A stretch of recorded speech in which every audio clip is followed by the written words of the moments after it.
바울은 이 장에서 형식적인 신앙을 가지고 있는 유대인들이 말씀에 순종하지 않으면서 이방인들을 가르치는 것을 보며 혹독하게 비판을 했습니다. 유대인들이 율법을 그렇게 소중하게 여기면서도 참된 믿음이 없다는 것은 율법을 온전히 깨닫지 못했다는 증거입니다.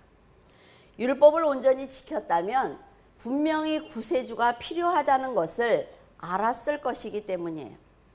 사도 바울은 2절에 하나님께서 그들에게 많은 것을 맡기셨다라는 것을 인정했지만 너희들이 많이 맡았기 때문에 더 잘해야 된다라고 말하고 있습니다. 신명기 4장 8절에 오늘 내가 너희에게 선포하는 이 율법과 같이 그 규례와 법도가 공의로운 큰 나라가 어디 있느냐. 이 말은 이스라엘 민족은 하나님의 법을 받은 선민이라는 걸 인정하는 거예요. 이사야 11장 10절에 그날에 이새의 뿌리에서 한 싹이 나서 만민의 기치로 설 것이요 열방이 그에게로 돌아오리니 그가 거한 곳이 영화로우리라 라고 말한 것은 이스라엘 민족을 통해서 구세주가 분명히 오실 것이다 라는 거죠. 출애굽기 19장 5절에서 6절에 세계가 다 내게 속하였나니 너희가 내 말을 잘 듣고 내 언약을 지키면 너희는 모든 민족 중에서 내 소유가 되겠고 너희가 내게 대하여 제사장 나라가 되며 거룩한 백성이 되리라. 너는 이 말을 이스라엘 자손에게 전할지니라. 이스라엘 민족은 하나님께 직접 언약의 말씀을 받은 민족입니다. 이 세상의 어느 나라가 하나님께 제사장의 나라가 된다라고 말씀을 들은 나라가 있어요?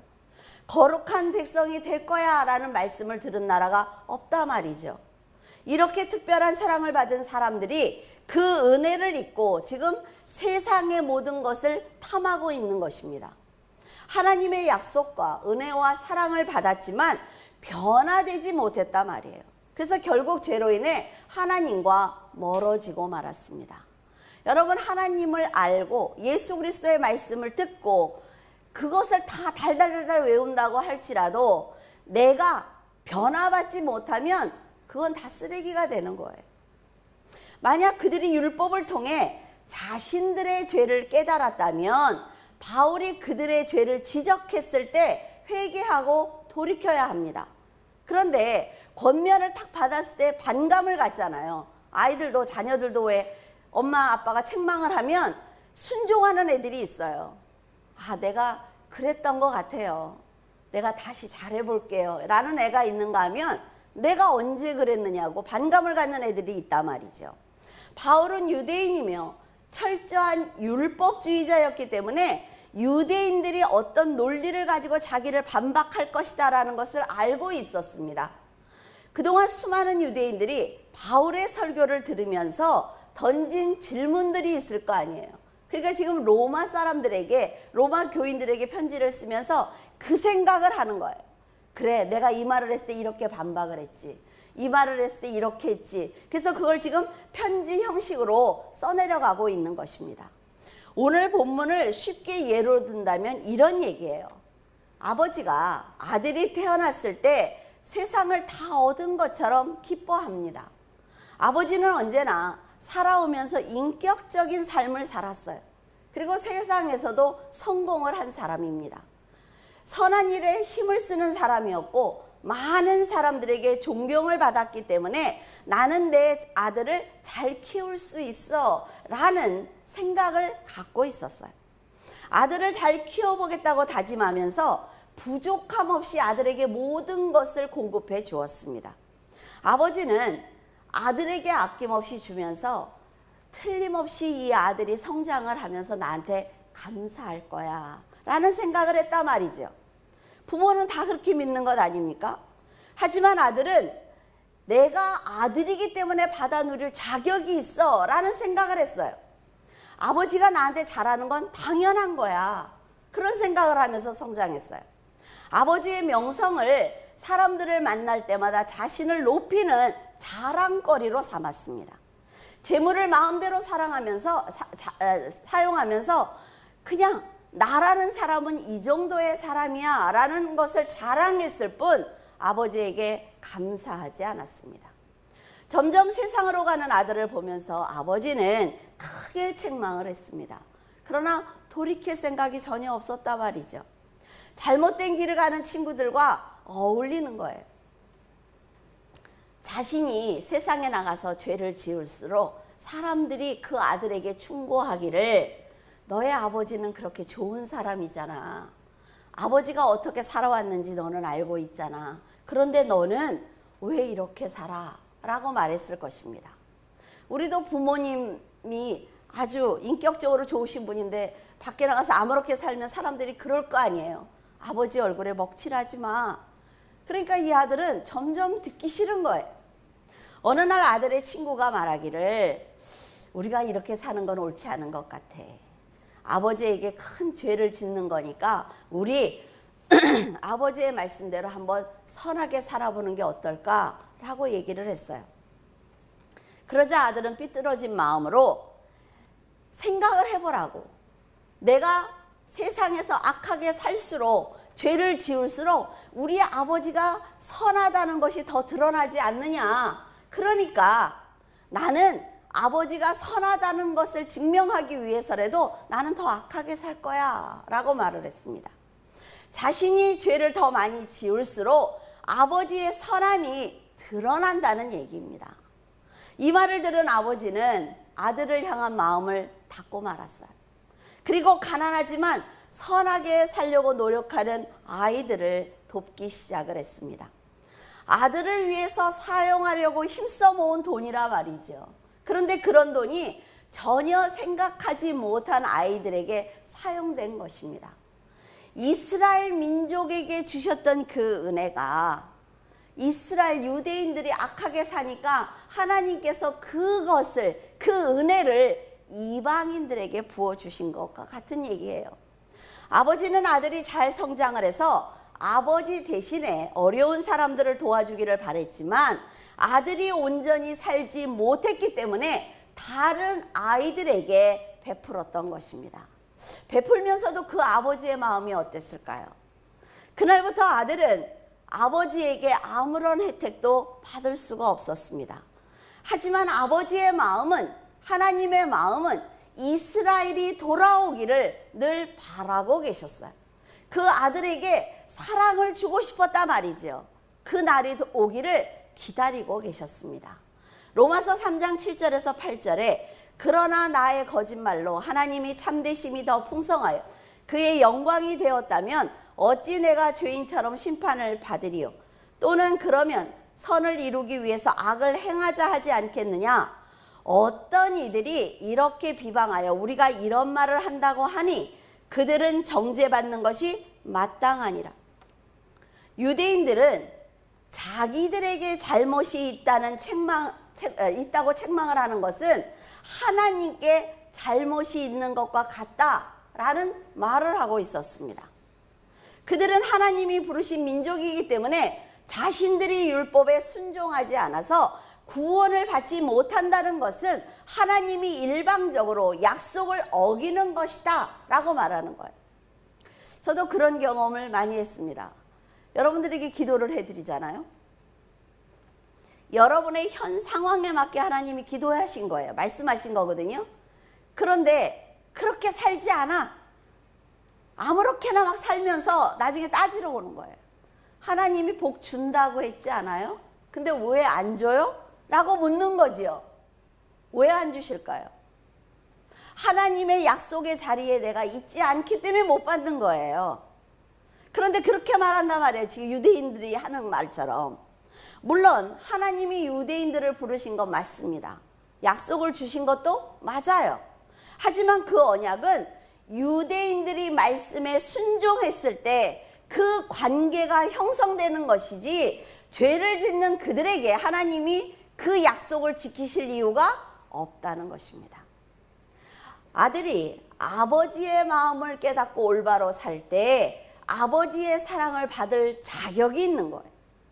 아버지가 돈을 줄수록 더 타락하는 아들을 보면서 돈을 주는 아버지는 없습니다. 유대인들은 하나님이 의롭고 선하신 분이라고 한다면 자신들의 불순종이 도리어 아버지의 의로움을 더 드러내니까 잘된 것 아니야? 이렇게 말하고 있다는 거죠. 여러분, 만약에 도둑이 잡혔어요. 그러니까 도둑이 말하기를 내가 도둑질을 하니까 경찰이 필요한 거 아니야? 내가 당신들한테 직업을 줬잖아. 내가 도둑질을 하니까 당신들이 선한 일을 한다는 걸 더 드러냈다면 내가 왜 악한 거지? 라고 묻는 것과 똑같은 얘기예요.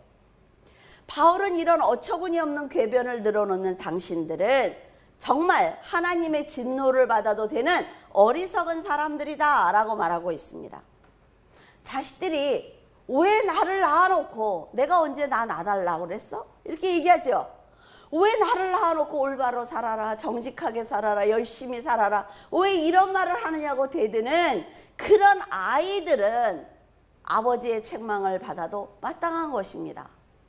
하나님께서 이스라엘 민족을 택하신 것은 아주 큰 뜻이 있었기 때문이에요. 그들로 하여금 온 세상에 하나님의 이름을 전하려는 계획이 있었습니다. 그리고 그들이 제사장이 되어서 모든 민족이 죄사함을 받도록, 그리고 그리스도를 전하게 하고 싶은 사랑의 마음으로 그들을 선택한 거예요. 하지만 이스라엘은 복음을 거절했습니다. 신실하게 사는 그 삶을 거절했어요. 도저히 복음을 맡길 수 있는 성도가 아니었기 때문에 하나님은 이스라엘을 버렸습니다. 그들을 더 품고 그들을 강대국으로 만들면 그들이 더욱더 악해진단 말이에요. 열방을 향해서 하나님의 이름을 드러내는 것이 아니라 열방을 괴롭혀서 더 많은 돈을 취하려고 하겠죠. 그러니까 하나님이 그들을 버리는 것입니다. 이방인에게 복음을 전하도록 사도 바울을 다시 세우셨어요. 저는 이걸 깨닫고 너무 기뻤어요. 하나님이 사도 바울을 왜 선택하셨는지. 그냥 사도 바울이 이방인의 사도라고 선택받았다라니까 그냥 저도 앵무새처럼 설교를 했어요. 그런데 너무 기뻤어요. 사도 바울을 세우신 하나님의 마음을 들여다보면 비록 유대인들을 버렸지만 아주 버리지 않았다는 거죠. 하나님은. 왜? 하나님의 언약이 뭐예요? 내가 유대인들을 선택을 해서 복음을 전하게 하겠다. 열방의 복음을 전하게 할 거야. 이게 하나님의 언약이란 말이에요. 그러니까 유대인인 사도 바울을 선택을 해서 이방인에게 복음을 전하게 하신 것입니다. 사람이 볼 때는 유대인들이 다 버림을 당한 것 같지만 하나님의 입장에서는 하나님의 계획을 그대로 밀고 나가신 거예요. 저는 이 사실을 깨닫고 나서 와, 하나님이 정말로 변함이 없는 분이구나. 하나님의 입에서 나온 말씀은 그대로 하시는 분이구나 라는 기쁨을 얻었습니다. 여기서 유대인들이 분명히 알아야 되는 게 있단 말이죠. 그들은 선민이고 율법을 받은 민족이지만 그 사명을 온전히 감당하지 못하고 감사하지 않으면 버림을 받을 수 있다는 것입니다. 이것이 여러분 너무 무서워야 돼요. 하나님이 나에게 주시기도 하지만 빼앗기도 하신다는 걸 믿어야 된다 말이에요. 근데 이거를 너무 쉽게 생각을 해. 내가 받았지. 그러니까 우리 자녀들도 이만큼 잘 살아. 나도 이렇게 잘 살아. 이제 안정됐어. 막 사는 거예요. 자, 신명기 8장 19절에서 20절을 보면 네가 만일 네 하나님 여호와를 잊어버리고 다른 신을 따라 그들을 섬기며 그들에게 절하면 내가 너희에게 증거하노니 너희가 반드시 멸망할 것이라. 여호와께서 너희 앞에서 멸망시키신 민족들 같이 너희도 멸망하리니 이는 너희가 너희의 하나님 여호와의 소리를 청종하지 아니함이니라. 멸망당하는 이유가 뭐라고요? 하나님의 말씀을 청종하지 않았다는 거예요. 이스라엘 백성이 말씀에 불순종하거나 불신앙으로 산다면 그들에게 하신 약속을 취소하겠다는 것입니다. 아주 분명하게 말씀하고 계세요. 이들이 받는 인간적인 축복과 영적인 축복이 끊어질 것이다 라고 말씀하고 계세요. 여러분에게 늘 말씀을 드립니다. 하나님께서 양과 염소를 구분하는 것은 어디라고요? 교회 안이라고 말씀을 드렸어요. 염소들이 말씀을 듣지 않은 것이 아니라 말이죠. 이것은 주시는 분도 취하시는 분도 여호와라는 것입니다. 모두 하나님이 하신 거예요. 여러분의 생명을 오늘 살게 하시는 것도 하나님이 하시는 것입니다. 내일 10년 뒤의 계획을 우리들은 세우면서 살아야 되지만 내가 내일 하나님이 불러도 하나님의 얼굴을 볼 수 있는지 생각하면서 살아야 된다는 거예요. 그들의 불신앙으로 인해서 하나님의 약속에 포함되어 있는 메시아의 예언까지 무효가 되는 것은 아닙니다. 아까 말씀드렸죠. 하나님은 변함이 없으신 분이고 하나님이 계획하신 모든 것은 그대로 이행하시는 분이라고 그랬어요. 메시아의 예언은 사람들과 함께 계획을 세우신 게 아니에요. 하나님이 직접 세우신 계획입니다. 하나님의 입장에서. 그래서 사람들의 죄로 인해서 그 계획은 무산되지 않습니다. 하나님의 일은 하나님께서 성취하신다는 증거란 말이죠. 인간의 죄는 하나님의 계획을 방해할 수가 없습니다. 이 개념을 잘 이해해야 돼요. 하나님께서 정하신 계획, 그러니까 하나님의 일은 인간의 죄로 멈추지 않습니다. 그러니까 오늘 지금 이 본문에서 사도 바울이 하고 싶은 말씀의 핵심이에요. 노아의 방주를 세우신 것도 하나님께서 전 인류를 다 멸망시킬 수 있지만 하나님께서 약속하신 메시아가 와야 되잖아요. 그러니까 노아의 가족을 살려놓으신 거예요. 노아의 가족이 의인이다 라고 얘기하지만 그들이 죄 안 짓습니까? 노아의 방주에서 내려서 바로 죄 짓잖아요. 하나님이 모르시는 건 아니라 말이죠. 그러나 하나님의 약속을 이행하시기 위해서 하나님은 인간들의 죄와 상관없이 하나님의 일을 계속 하고 계시는 거예요. 하늘과 땅이 하나가 될 수 없는 것처럼 인간의 죄는 하나님의 선하심을 더럽힐 수 없습니다. 그러니까 아들이 아무리 죄를 지어도 아버지가 하는 선한 일을 중단시킬 수 없는 것처럼 인간의 죄는 하나님의 거룩함을 가릴 수 없습니다. 물론 아들이 잘못 살면 부모가 부끄럽지요. 이건 인간의 얘기라 말이에요. 아들이 태어났을 때 우는 것밖에 할 줄 모릅니다. 아이들은. 그렇죠? 먹고 울고 싸고 이것밖에 안 해요. 그런데 아버지는 어때요? 가만히 누워서 먹고 울고 싸는 그 아이가 너무 사랑스러워서 혼자 행복한 거예요. 그 아이가 뭘 주는 것 아니잖아요. 그렇죠? 그런데 아버지는 자녀가 그 나이에 맞게 행동하는 것을 보면서 스스로 기쁜 것입니다. 자녀가. 그런데 물론 그 자녀가 20이 되고 30이 돼도 똑같이 울고 먹고 싸면 문제가 있지요. 그러니까 성도들도 어떻게 해야 돼요? 내가 하나님을 만난 세월만큼 성장해야 되는 거예요. 늘 누워서 누가 주는 것만 받고 누가 가르쳐 주는 것만 먹고 이러고 있으면 하나님이 보실 때 괴롭다고요. 마찬가지입니다. 성도들이 생명 되시는 예수 그리스도를 믿고 주어진 일에 최선을 다한다면 하나님한테 무슨 영광 돌리려고 하는 것 아니에요.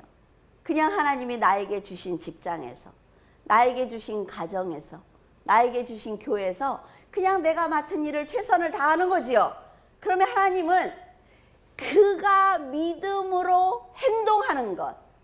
자, 믿음과 행위가 있어요. 믿음이 진짜예요, 이 사람이. 근데 행위는 안 해. 그럼 어때요? 이걸로 인해서 이 믿음도 가짜라는 게 판명되는 거죠. 자, 믿음은 연약해. 근데 막 행동만 해요, 행동만. 죽을 힘을 다해서 행동으로만 해. 그럼 뭐예요? 하나님이 그것도 가짜다라고 말씀하세요. 네가 믿음이 있으면 행위가 따라야 된다. 네가 행위를 하려면 이 믿음이 같이 동행해야 돼. 이게 아버지의 우리에게 알려주시는 거예요. 이게 로마서가 하는 얘기이기도 하고. 그 일을 내가 그냥 최선을 다했을 뿐인데 누가 보거나 안 보거나 나는 상관없이 내 안에 하나님이 계시니까 최선을 다했을 뿐인데 하나님은 그 성도를 보고 스스로 기뻐하시고 행복해 하시는 거예요. 저 녀석 봐라. 그래, 그게 진짜지 라고 말씀하신단 말이에요. 하지만 말씀대로 살지 않으면 그 죄는 하나님께 영향을 끼칠 수 없지만 그 죄로 인해서 하나님께 책망을 받을 수가 있습니다. 다 이해하셨죠? 그래서 사람이 아무리 죄를 지어도 그 죄는 하나님과 상관이 없는 거예요. 유대인들은 자신들이 죄를 지으면 그 죄를 짓게 하신 하나님이 잘못됐다라고 말하고 있어요. 나를 구원하지 않으면 하나님이 손해지라고 말하는 것과 똑같은 거예요. 이것은 율법을 제대로 이해하지 못했기 때문에 하는 말입니다. 하나님이 그 사람에게 죄를 짓게 하실 이유가 없어요. 이걸 갖고 이 말이 맞다고 말씀하시는 학자가 있어요. 그 사람이 하는 얘기는 뭐냐면, 자, 바로를 강팍하게 하셨더라. 그렇죠? 그런데 하나님이 강팍하게 하신 거예요? 하나님이 하시는 일은 뭐죠? 회복시키는 거죠. 선하게 하시는 일이에요. 그러니까 하나님이 그에게 복을 주려면 강팍한 마음을 만져서 부드러운 거듭난 자로 만들어주시는 게 하나님이 하시는 일이에요. 근데 강팍하게 하셨더라라는 그 사람이 원래 강팍하게 그렇게 살았는데 그냥 놔뒀다는 얘기예요. 하나님이 하신 게 아니라 말이에요. 하나님이 뭐 얻을 이익이 있다고 우리를 죄짓게 하시겠어요. 창세기 3장 9절에서 10절에 여호와 하나님이 이름을 부르시며 그에게 이르시되 네가 어디 있느냐? 이르되 내가 동산에서 하나님의 소리를 듣고 내가 벗었으므로 두려워하여 숨었나이다. 아담은 자신을 그토록 사랑하시는 하나님을 거역하고 선악과를 먹었습니다. 말씀을 거역하고 죄를 지었잖아요. 그렇죠? 그러니까 죄를 참아 보시지 못하는 거룩한 하나님 곁에 있을 수 없게 된 것입니다. 사람을 창조하셨을 때 하나님이 언제 아담에게 옷을 입히셨어요? 입히시지 않았어요. 하나님은 그냥 사람을 그냥 창조하셨을 뿐이에요. 근데 아담이 죄를 지으니까 자기의 육을 보게 되는 것입니다. 우리도 강팍해지거나 막 악이 꽉 차면 어때요? 육신만 보여요. 나만 보여요. 나를 위해서 내가 뭔가를 해야 되는데 끝이 뭐라 그랬어요? 살인이라고 그랬어요. 그는 더 이상 영의 자녀로서 하나님께 기쁨을 드릴 수 없는 존재가 되고 말았다 말이죠. 사탄은 사람들이 하나님의 영보다 자신의 육에 더 관심을 갖게 만듭니다. 그래서 속으면 안 돼요. 에덴 동산에서 하나님이 주신 평안과 안식을 누리기만 하면 되는데 그들은 사탄의 꾀임에 빠져서 말씀을 거역하게 된 것입니다. 우리가 하나님의 말씀을 가졌을 때 용기를 낼 수 있습니다. 용기를 가질 수 있어요. 근데 우리가 사탄에게 넘어갔을 때, 사탄의 유혹에 빠졌을 때 죄를 짓는 용기를 낼 수가 있습니다. 사탄이 하나님이 하시는 것과 똑같이 한단 말이죠. 먹지 말라고 명령하신 선악과를 먹은 그들에게 선이 들어왔습니다. 그런데 뭐가 같이 들어왔어요? 악이 같이 들어왔어요. 악이 들어왔기 때문에 하나님을 영화롭게 해드릴 수가 없다 말이죠. 아담에게 에덴 동산을 주신 분도 하나님이고 하와를 주신 분도 하나님이며 안식과 평안을 누리도록 온 동산에 열매로 채워주신 분도 하나님입니다. 하지만 가장 중요한 게 있어요. 우리가 하나님과의 관계에서 감사입니다. 감사를 잊어버리게 되자 말씀이 소중하지 않았어요. 말씀이 소중하지 않았으면요, 여러분 어떤 죄도 지을 수가 있는 것입니다. 그래서 가장 중요한 것, 하나님을 만나는 우리들이 가장 중요한 것 감사입니다. 진정한 감사를 할 때 죄의 자리에 앉지 않아요. 성령께서 내 안에 계시는데 내 몸에다가 나쁜 걸 부어놓는다고요? 내 안에서 악한 말이 나온다고요? 그럴 수 없습니다. 그들이 하나님의 감사를 잊자 생명을 주신 하나님도 잊어버린 거지요. 그리고 사탄을 따라가게 된 거예요. 우리도 신실한 믿음과 순종하는 겸손한 마음과 험한 세상에서 살 수 있는 건강과 물질과 가족까지 모두 하나님이 주셨습니다. 그것을 잊는 순간 감사의 마음이 사라지는 거예요. 하나님보다 자신을 더 위에 두는 것입니다.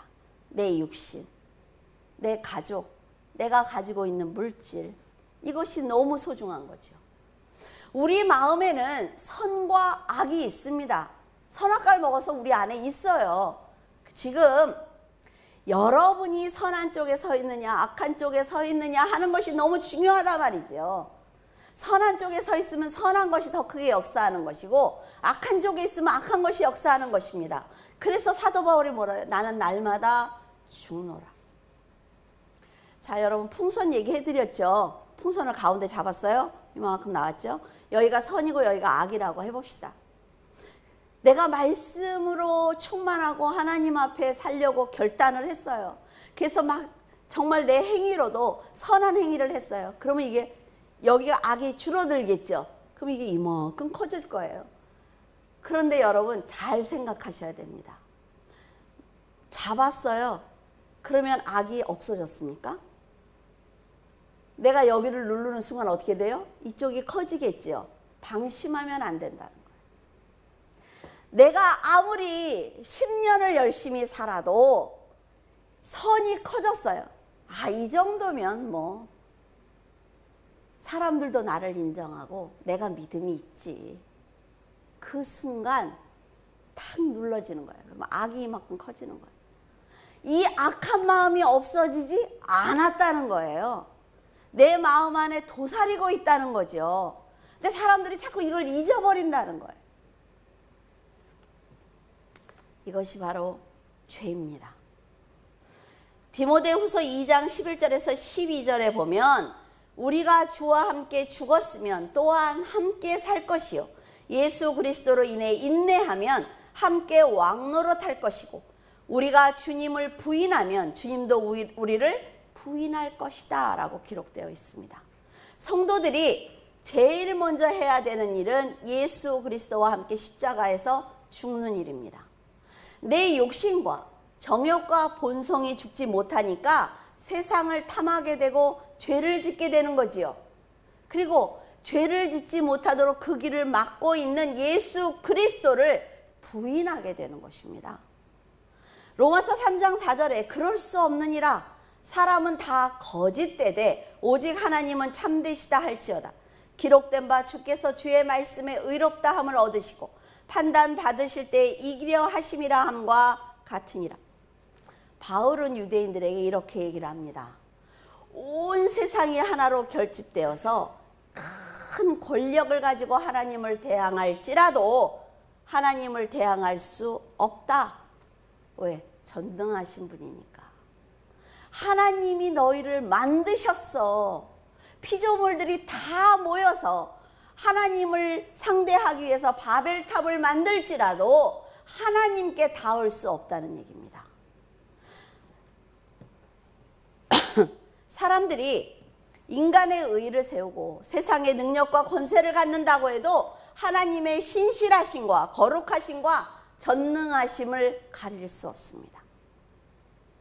세상 사람들이 지금 하나님을 조롱하고 예수 그리스도를 무시하고 해도 할 수 없다는 거예요. 회개하고 돌이킨 성도들은 하나님 앞에서 자기가 얼마나 무력한 존재인지 깨닫게 됩니다. 정말 내가 하나님이라는 분을 진정으로 만났더니 내가 얼마나 하찮은 존재인지 알게 된 거예요. 그러면 어때요? 언어가 바뀝니다. 하나님을 향한 언어가 바뀌어요.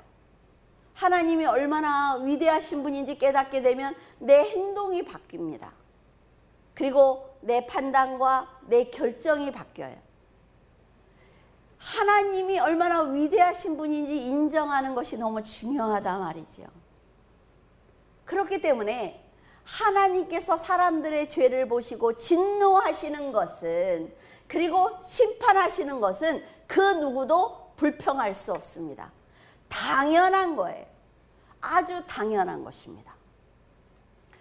그럼에도 지금 유대인들은 자신들의 죄를 핑계로 덮기에 급급해 있습니다.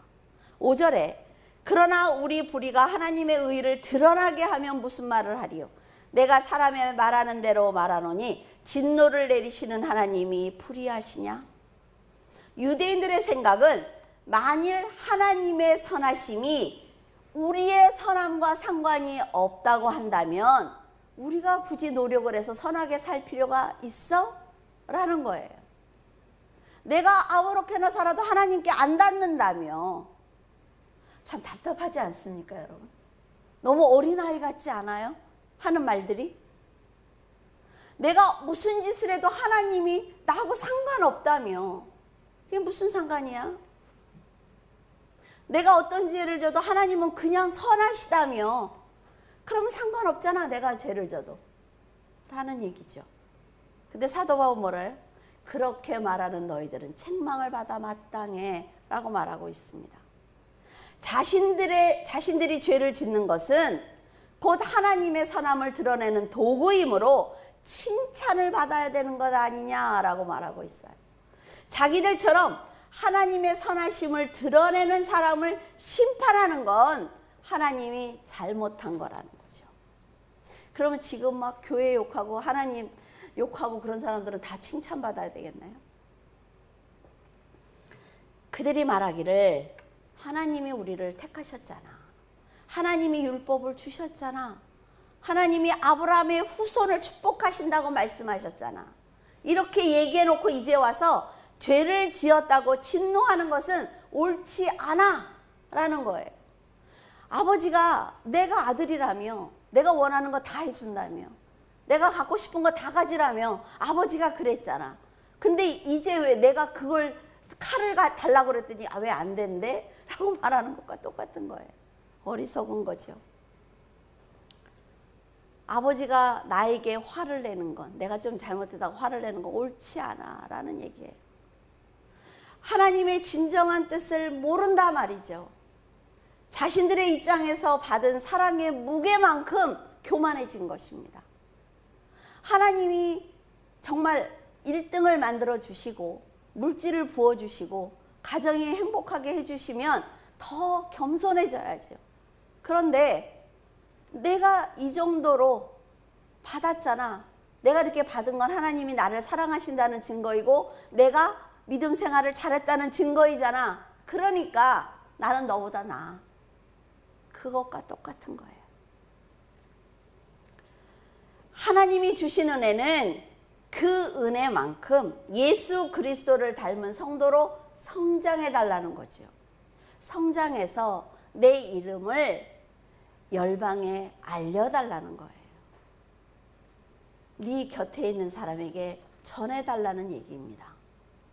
시편 160편 5절에서 7절에 여호와는 은혜로우시며 의로우시며 우리 하나님은 긍휼이 많으시도다.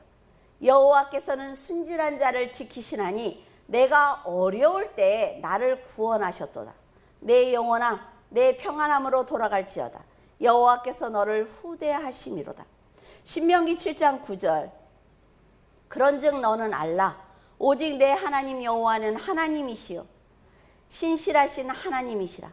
그를 사랑하고 그의 계명을 지키는 자에게는 조건이죠. 천대까지 그의 언약을 이행하시며 인애를 베푸시되. 하나님의 성품이 아주 기록이 잘 되어 있습니다. 하나님은 유대인이 아브라함의 자손이기 때문에 무조건 축복을 줄게 하지 않았단 말이죠. 그가 하나님을 사랑하고 계명을 지키면 천대까지 축복을 주시겠다고 약속하신 거예요. 자, 아버지가 믿음으로 살았어요. 모든 상황을 하나님의 말씀으로 판단하고 믿음으로 살기 위해서 최선을 다해서 노력을 했습니다. 그러면 그 아들이 보겠죠. 그 자녀들이 볼 거예요.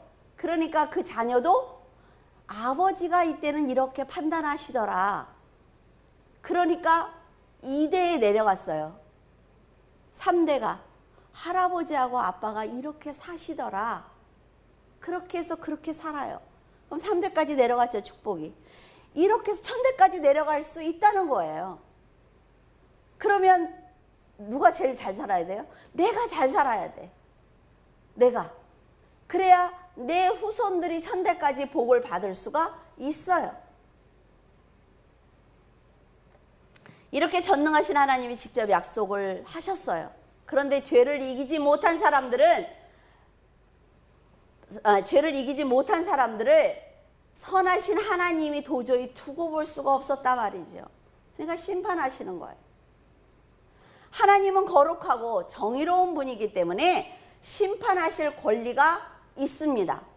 그럼에도 유대인들은 하나님의 거룩한 성품을 잊고 모든 것을 자기 중심대로 판단했기 때문에 회개하기보다는 핑계를 대고 있는 것입니다. 그들은 자신들의 거짓말로 하나님의 참되심이 풍성해서 하나님께 영광이 되었다면 왜 자신들을 심판하시느냐고 불평하고 있는 것입니다. 지금 오늘 본문에 이게 너무 중요한 얘기예요. 유대인들은 하나님이 끝까지 인내하시는 그 사랑을 이해하지 못했기 때문에 이런 생각을 가지고 있는 것입니다. 교회 나가면 구원 받는다며. 아니, 교회 나왔더니 이제 또 열심히 성경을 읽으래. 성경을 읽었으면 그걸 행위로 또 옮기래. 뭐야? 그럼 구원을 정말 어떻게 해야 받는 거야? 라고 불평할 수 있어요. 하나님은 우상을 숭배하는 자들이나 그들과 유사한 죄를 짓는 모든 사람들을 똑같이 죄인이다 라고 말하고 있습니다. 우리가 흰 옷을 입고 왕을 아련하러 만약 간다고 하세요. 그래서 가는 길에 막 더러운 게 묻을 수 있단 말이죠. 그러면 얼마큼 내가 이 흰 옷을 보존하느냐에 따라서 왕에게 칭찬도 받고 야단도 맞겠죠. 근데 한 사람이 이렇게 먹물을 이렇게 칠했어요. 그러고 나서 그래도 흰 쪽이 이 검은 쪽보다 더 많습니다라고 얘기하면 그게 깨끗하냐고요. 근데 우리들의 생각은 여기에 머물러 있어요. 인간의 육신이 연약하잖아. 인간이 세상을 살잖아. 어떻게 죄를 안 져? 라는 생각에서부터 시작을 한다고요. 그런데 최선을 다해서 하나님께 죄를 짓지 않기 위해서 노력을 하면 검은 게 묻었을지라도 하나님이 뭐라 그래요? 저 여호수아에 옷을 벗기고 새 걸로 갈아입히라고 그러잖아요. 그 노력을 하나님이 보시는 거예요. 내가 판단하는 게 아니라. 내가 이 옷을 입고 가다 구덩이에 빠질 수 있어요. 그런데 장마 끝이면 어떻게 해요? 옷이 더러워질 수밖에 없지. 그러나 하나님은 오기 위해서 노력한 그 사람을 보시는 거예요. 내가 판단하는 게 아니라 말이죠. 하나님이 누구를 죄인이라고 하시는지 그것을 알고 인정해야 되는데 자신들은 선민이고 율법을 받은 자라는 그 교만에서 벗어나지 못했기 때문에 죄를 쌓고 있는 것입니다. 8절에 또는 그러면 선을 이루기 위하여 악을 행하자 하지 않겠느냐. 어떤 이들이 이렇게 비방하여 우리가 이런 말을 했다고 하니까 그들은 정죄받는 것이 마땅하니라. 뭐예요? 그들이 말씀을 이해를 못했다는 거죠. 바울은 율법만 가지고 있으면 구원을 받는다는 유대인들에게 율법을 행해서 구원받는 것이 아니야 라고 가르쳐 주었습니다. 그러자 그들은 하나님의 법을 바울이 폐지하려고 한다 라고 얘기하는 거예요. 반발하는 것입니다. 폐지하자는 얘기가 아니잖아요. 그 계란 비유 생각나시죠? 예수 그리스도, 율법을 완성하신 예수 그리스도를 모시자는 얘기예요. 율법만 가지고 있으면 구원을 받는다고 믿었던 유대인들은 사도 바울이 율법을 준수할 필요가 없다라고 해석한 것입니다. 그래서 저한테도 목사님이 따지러 왔다고 했죠.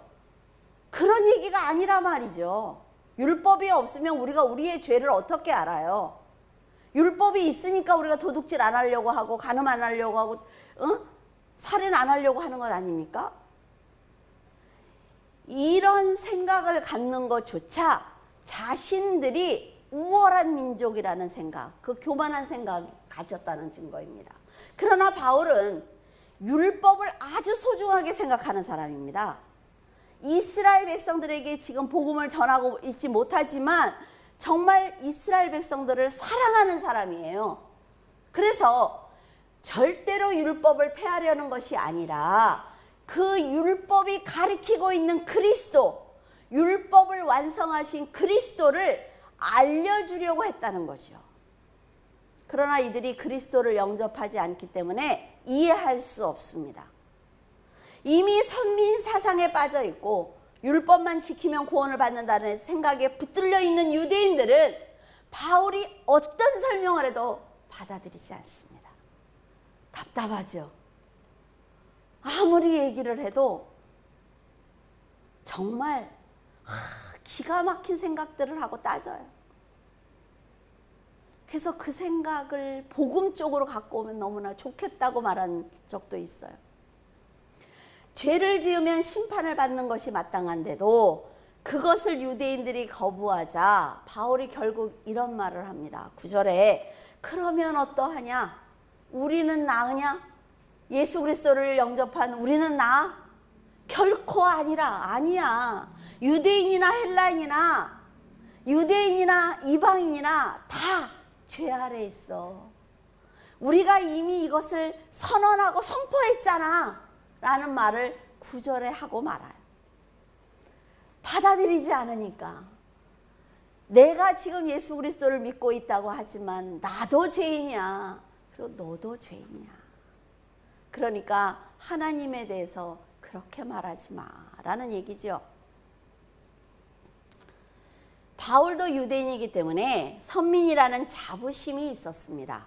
그리고 지금은 이방인의 사도로 일하고 있지만 그는 늘 유대인들을 위해서 기도하고 있는 사람이에요. 그래서 그들에게 율법과 믿음을 자세하게 전하는 것입니다. 하나님의 은혜와 우리의 믿음과 율법에 대해서 정확하게 정립이 되어 있으면 성경은 어렵지 않습니다, 여러분. 성경을 읽을 때 그렇게 보면 구약이 다 이해가 된단 말이에요. 그들이 깨닫고 돌아오기를 간절히 바랬어요. 하지만 계속되는 변명에 바울은 모든 인간들이 죄인이기 때문에 아무리 핑계를 대도 소용이 없어 라는 말을 하고야 맙니다. 너희들이 아무리 나는 나쁜 사람이 아니라고, 하나님은 언제나 용서하시는 하나님이니까 내가 죄를 져도 가서 회개하면 끝, 이렇게 말을 하지만 하나님은 그 죄를 그냥 지나치시는 분이 아니기 때문에 회개, 온전한 회개, 정말 죽을 힘을 다해서 하는 회개가 아니면 심판을 받을 거야 라고 말씀하십니다. 저는 기도를 하다가 너무 큰 충격을 한번 받은 적이 있어요. 어떤 사건이 일어난 거예요. 그래서 너무 힘들었어요.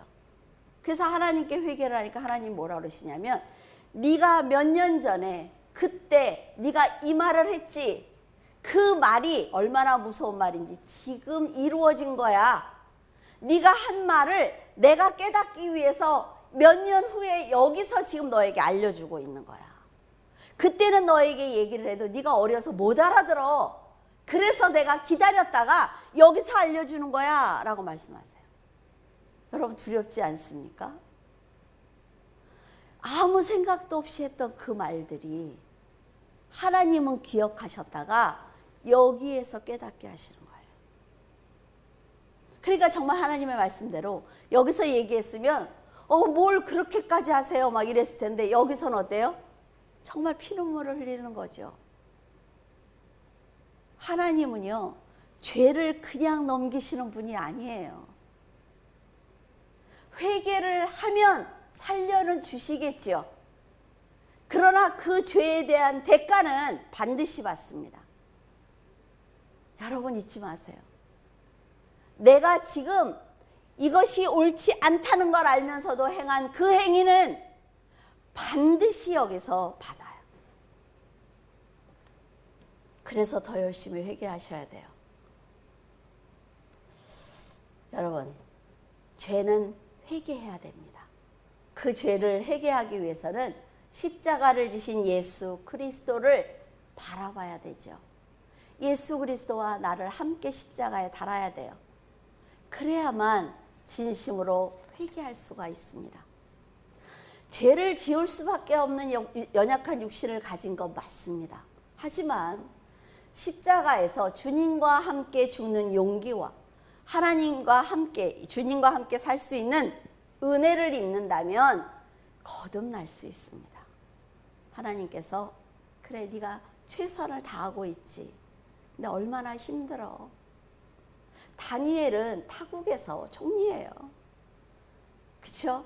우리나라, 자기 나라가 아니라 말이에요. 그곳에서 얼마나 큰 갈등이 있었겠습니까? 그러나 결정적인 것, 하나님이 다니엘이 했을 때, 일을 했을 때 많은 것을 용서하시지 않았을까 싶을 때도 있어요. 왜? 남의 나라에서 총리잖아요. 적국에서. 정말 하나님을 부인하는 사건일 때 다니엘은 자기의 목숨을 바치는 것입니다. 잘 자란 이 육신을 갖고 죄를 지을 수도 있습니다. 그러나 하나님 앞에 섰을 때 정말 내가 이 일로 인해서 하나님의 얼굴을 볼 수 있을 것인지 볼 수 없을 것인지에 대한 판단은 여러분이 하셔야 된단 말이에요. 언제나 은혜로우시며 의로우신 우리의 하나님의 곁에서 평안과 안식을 누리는 귀한 성도가 되시기를 바랍니다. 기도하겠습니다. 할렐루야. 사랑과 은혜가 충만하신 하나님, 은혜를 감사를 드립니다. 하나님 아버지, 저희들은 저희가 죄를 짓고 있다는 것 알고 있습니다. 그러면서도 하는 말이 왜 내가 이 길을 가도록 하나님께서 막아주시지 않았느냐고. 내가 왜 이 길을 가고 있는데도 하나님께서 저 사람을 치워주지 않았느냐고. 이 고난이 왜 나에게 닥치도록 하나님께서 막아주시지 않았느냐고. 이런 어리석은 말을 하고 있습니다. 그러나 하나님, 저희들은 알고 있습니다. 저희들이 결정하고 저희들이 판단해서 이 길을 가고 있다는 것 말입니다. 하나님 아버지께서는 저희들에게 이미 어디로 가야 한다는 것을 다 알려주셨습니다. 그럼에도 불구하고 저희들은 빠른 길로 가겠다고 하나님 아버지 다른 길에 들어선 것입니다. 하나님 아버지, 어리석은 저희들을 용서해 주시옵소서. 오직 하나님을 바라보게 하시고 하나님의 말씀에 의지하여 어려울 때나 행복할 때나 하나님 아버지 승리했을 때나 졌을 때나 온전히 주님 앞에 순종하는 믿음의 자녀가 되기를 원합니다. 하나님 아버지, 세상이 점점 어려운 가운데 있습니다. 주님께서 귀한 성도들을 지켜주시고 하나님 아버지께서 악한 자와 악한 영을 막아주시어서 성도들이 어려움을 당하지 아니하도록 도와주시옵소서. 외부에서 오는 모든 어려움은 하나님께서 막아주시옵시고 하나님 아버지, 앉은 자리에서 인간적인 죄는 저희들이 짓지 아니하도록 도와주시옵소서. 오직 아버지를 의지합니다. 하나님 아버지, 연약한 성도들이 많이 있사오니 아버지 하나님께서 건강을 지켜주시옵시고 더 많은 하나님의 일을 감당할 수 있도록 도와주시옵소서. 주님께서 함께 하심을 감사하며 우리 주 예수 그리스도 이름으로 기도드립니다. 아멘.